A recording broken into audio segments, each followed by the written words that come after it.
ನಮಸ್ತೆ ಎಲ್ಲರಿಗೂ. ಇವತ್ತು ಶುಕ್ರವಾರ. ಇಡ್ಲಿಗೆ ಅಂತ ಎಲ್ಲ ರೆಡಿ ಮಾಡ್ಕೊಂಡಿದ್ವಿ. ಅದಕ್ಕೆ ಚಾಪ್ಸ್ಗೆ ಚಿಕನ್ ತೊಗೊಂಬಂದಿದ್ರು ನಮ್ಮ ದೊಡ್ಡಪ್ಪ. ಅದಕ್ಕೆ ರೆಡಿ ಮಾಡ್ಕೊತಾ ಇದ್ದೀನಿ. ಚಕ್ಕೆ, ಲವಂಗ, ಬೆಳ್ಳುಳ್ಳಿ, ಈರುಳ್ಳಿ, ಹಸಿಮೆಣಸಿನ್ಕಾಯಿ, ಶುಂಠಿ, ಪುದೀನ, ಕೊತ್ತಂಬರಿ, ಸ್ವಲ್ಪ ಗಸಗಸೆ,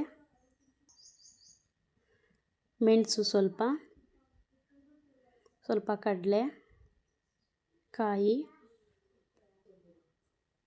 ಮತ್ತು ಧನಿಯಾ ಪೌಡರ್ ರುಬ್ಕೊಂಬರಬೇಕು. ಟೊಮೊಟೊ ಹಾಕಬೇಕು ಒಂದು. ಮತ್ತು ಒಂದು ಕುಕ್ಕರ್ಗೆ ಸ್ವಲ್ಪ ಎಣ್ಣೆ, ಚಿಕನ್ನು, ಸ್ವಲ್ಪ ಉಪ್ಪು ಹಾಕಿ ಸ್ವಲ್ಪ ಚಿಕನ್ನ ಎಣ್ಣೆಲಿ ಉರಿಬೇಕು. ಸ್ವಲ್ಪ ನೀರೆಲ್ಲ ಸುಂಡಬೇಕು, ಗಬ್ ನೀರು. ಮತ್ತು ನೆಕ್ಸ್ಟು ರುಬ್ಕೊಂಡಿರೋ ಮಸಾಲೆನ ಹಾಕ್ಕೊಂಡು ಸ್ವಲ್ಪ ಚೆನ್ನಾಗಿ ಹಸಿ ವಾಸನೆ ಹೋಗೋ ತನಕ ಚೆನ್ನಾಗಿ ಫ್ರೈ ಮಾಡ್ಕೋಬೇಕು. ಆಮೇಲೆ ಜಾರ್ ತೊಳೆದಿದ್ದು ನೀರೆಲ್ಲ ಹಾಕಿ ಸ್ವಲ್ಪ ಉಪ್ಪು ಹಾಕಿ ಕುಕ್ಕರ್ನ ಕ್ಲೋಸ್ ಮಾಡಿಬಿಟ್ಟು 2 ವಿಷಲ್ ಕೂಗಿಸಿದ್ರೆ ಸಾಕು. ಇಲ್ಲಿ ಇವಾಗ ಇಡ್ಲಿ ಹಿಟ್ಟನ್ನ ಹಾಕಿ ಇಡ್ಲಿಗೆಲ್ಲ ರೆಡಿ ಮಾಡ್ಕೊತಾ ಇದ್ದೀನಿ. ಮಕ್ಕಳು, ನಾನು 3 ಜನನೂ ಆಟಾಡ್ಕೊಂಡು ಕುಂತಿದ್ವಿ. ಇಡ್ಲಿಗೆಲ್ಲ ಇಟ್ಬಿಟ್ಟು ಅದಾಗೋ ತನಕ ಸುಮ್ಮನೆ ಕೂತಿದ್ವಲ್ಲ. ಮಕ್ಕಳು ಆಟಾಡ್ತಿದ್ರು ಇಬ್ಬರೂ. ಅವ್ರ ಜೊತೆ ಹೋಗಿ ನಾನು ಜಾಯ್ನ್ ಆದೆ. ನನ್ನ ಮಗ ಚೆನ್ನಾಗಿ ಆಡ್ತಿದ್ದ. ಅದನ್ನು ನಿಲ್ಲಿಸೋದೇ ಒಂದು ಟಾಸ್ಕ್ ಆಗಿತ್ತು. ನನ್ನ ಮಗ ಚೆನ್ನಾಗಿ ಆಡ್ತಿದ್ದ. ನನ್ನ ಮಗಳೂ ಆಡ್ತಿದ್ಲು. ಅವಳು ಏನಕ್ಕೋ ಸಿಟ್ಟು ಮಾಡ್ಕೊಂಡು ಎದ್ದೋಗ್ಬಿಟ್ಲು. ನಾನು ನನ್ನ ಮಗ ಇಬ್ಬರೇ ಆಡ್ತಿದ್ವಿ.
ಮತ್ತು ಇವಾಗ ಬೇಸಿಗೆ ಆಗಿರೋದ್ರಿಂದ ಸಾಂಬಾರು ಪುಡಿ ಎಲ್ಲ ಮಾಡಿಸ್ಬೇಕಿತ್ತು. ಈ ಸಾಂಬಾರು ಪುಡಿ ಎಲ್ಲ ಖಾಲಿ ಆಗಿಬಿಟ್ಟಿತ್ತು.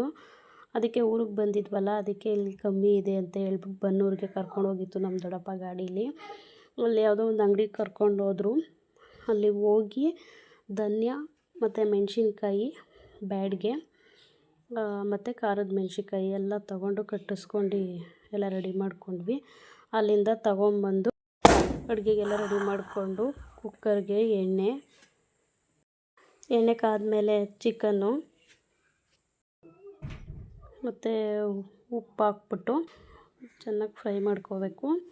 ಆಮೇಲೆ ನಾವು ಚಿಕನ್ ಸಾಂಬಾರಾಗಲಿ ಮಟನ್ ಸಾಂಬಾರಾಗಲಿ 2 ಥರ ಮಸಾಲೆ ರುಬ್ಕೊತೀವಿ. ಅದಕ್ಕೆ ಫಸ್ಟು ಇದು ಮಸಾಲೆ ಎಲ್ಲ ಹಾಕಿ, ಇದೆಲ್ಲ ನಾನೇನು ತೋರಿಸಿಲ್ಲ, ನೆಕ್ಸ್ಟ್ ವೀಡಿಯೋದಲ್ಲಿ ಯಾವಾಗಾದರೂ ಮಾಡಿದಾಗ ನಾನು ತೋರಿಸ್ತೀನಿ. ಇದೆಲ್ಲ ಹಾಕ್ಕೊಂಡು ಆಮೇಲೆ ಮತ್ತೆ ಕಾಯಿ ಮಸಾಲೆ ಸಪ್ರೇಟಾಗಿ ಆಡಿಸ್ಕೊಂಡಿರ್ತೀವಿ, ಅದನ್ನು ಹಾಕಿ ನೀರು ಹಾಕಿ ಉಪ್ಪು ಹಾಕಿ ನಮಗೆ ಎಷ್ಟು ತೆಳು ಬೇಕೋ ಅಷ್ಟಕ್ಕೆ ರೆಡಿ ಮಾಡಿಕೊಂಡು ಉಪ್ಪು ಹಾಕಿ ಸಾಂಬಾರು ರೆಡಿ ಆಯ್ತು. ಇವಾಗ ಕುಕ್ಕರ್ ಲಿಡ್ ಕ್ಲೋಸ್ ಮಾಡಿ 2ರಿಂದ 3 ವಿಷಲ್ ಕೂಗಿಸ್ಕೊಂಡ್ರೆ ಸಾಕು. ಇವಾಗ ಊಟಕ್ಕೆಲ್ಲ ರೆಡಿ ಮಾಡ್ಕೊಂಡ್ವಿ. ಊಟ ಎಲ್ಲ ಮಾಡಿಬಿಟ್ಟು ಆಮೇಲೆಲ್ಲ ಬಂದು ಹೊರಗಡೆ ಕೂತಿದ್ವಿ. ನನ್ನ ಮಗಳು ನೀರಲ್ಲೆಲ್ಲ ಆಟ ಆಡ್ಕೊಂಡು ಕುಂತಿದ್ಲು. ನಮ್ಮ ದೊಡ್ಡಮ್ಮ ಪಾತ್ರೆ ತೊಳಿತಿದ್ರು. ಹೆಂಗಾಡ್ತಿದ್ದಾಳೆ ನೋಡಿ ನನ್ನ ಮಗಳು.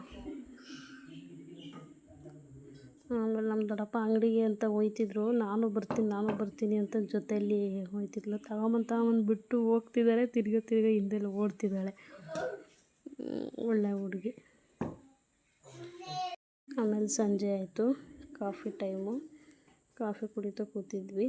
ಕಾಫಿ ಎಲ್ಲ ಕುಡ್ದಾದ್ಮೇಲೆ ಎಲ್ಲ ಹೊರಗಡೆ ಬಂದು ಮತ್ತೆ ಕೂತ್ಕೊಂಡ್ವಿ. ಎಲ್ಲ ಕೂತ್ಕೊಂಡು ನಮ್ಮ ದೊಡ್ಡಪ್ಪ ಏನೋ ಮಾತಾಡ್ತಿದ್ರು ಸ್ವಲ್ಪ ಹೊತ್ತು. ಆಮೇಲೆ ಬಟ್ಟೆ ಎಲ್ಲ ಒಂದು ದೊಡ್ಡಮ್ಮ ಒಗ್ದಾಕಿದ್ರು. ನಾನೆಲ್ಲ ಹಿಂಡ್ಬಿಟ್ಟು ಒಣಾಕ್ತೆ. ಇದು ಇವತ್ತಿನ ವಿಡಿಯೋ ಆಗಿತ್ತು. ದಯವಿಟ್ಟು ಎಲ್ಲರೂ ವಿಡಿಯೋ ಇಷ್ಟ ಆಗಿದರೆ ಲೈಕ್ ಮಾಡಿ, ಶೇರ್ ಮಾಡಿ, ಸಬ್ಸ್ಕ್ರೈಬ್ ಮಾಡ್ಕೊಳ್ಳಿ. ನನ್ನ ಕೈಲಾಗೋಷ್ಟು ಒಳ್ಳೊಳ್ಳೆ ವಿಡಿಯೋಗಳನ್ನ ಮಾಡಾಕ್ತಿರ್ತೀನಿ.